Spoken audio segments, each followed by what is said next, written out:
Guys, welcome back to my channel. You can call me Sorcery, and in today's video I will be showing you how to put in a threadless piercing. So I currently have one in my labrae. This is what it looks like, and I just got this lip ring from Bodyartforms. It is the ruby color because I was looking for more maroon jewelry.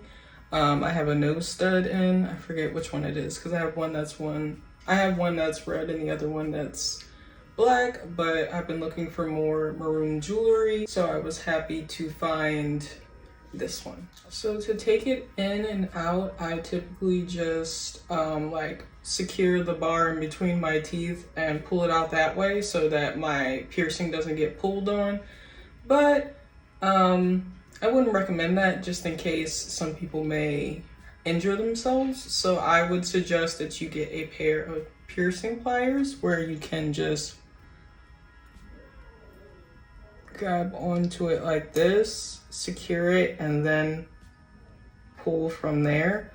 To me, that doesn't feel as comfortable. I feel like I'm more likely to hurt myself that way, but hey.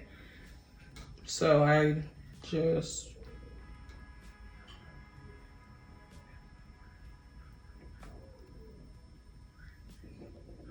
and when I pull, I also make sure to catch the lip post because it can tend to fly out from the force of pulling this little tiny pin out. And don't look at my nails. Anyways, this is what it looks like. It looks almost like a little earring.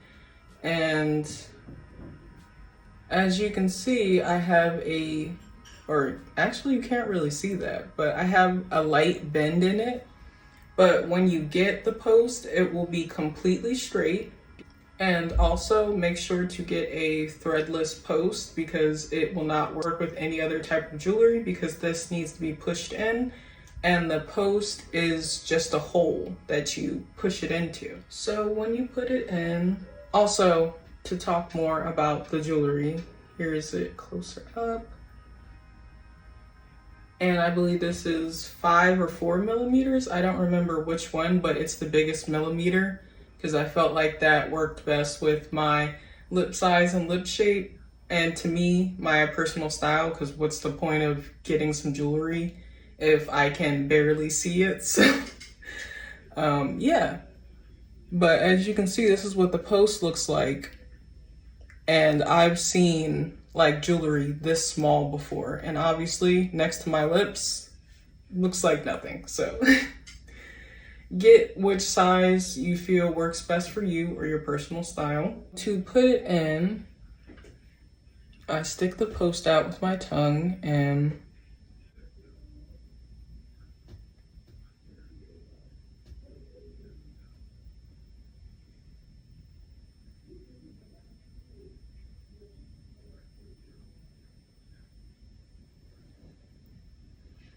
so once it is halfway in, you will want to lightly bend until it creates a light curve. And now that is going to be the tension that keeps the jewelry inside. And you don't want to make the bend too severe, like an L shape, because then it will be not only you won't be able to put it in, but also you could damage the post. And the more you overbend it, the more likely that the little stick could break off of the gem, and we don't want that. So you just lightly bend it, and how you're usually able to tell it's the right amount of pressure is when you push it in, there will be a light resistance, but not too much that you have to overly force it.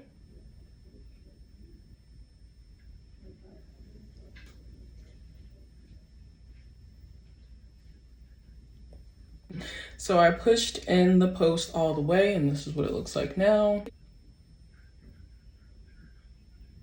I will say discovering threadless jewelry has definitely been my new favorite because it's very quick and simple. Because typically I have very long nails, and you know, It's just like simple jewelry to take in and out, because sometimes you have those balls that you can't screw off, or it's just difficult for whatever reason. So I like these because of the simplicity.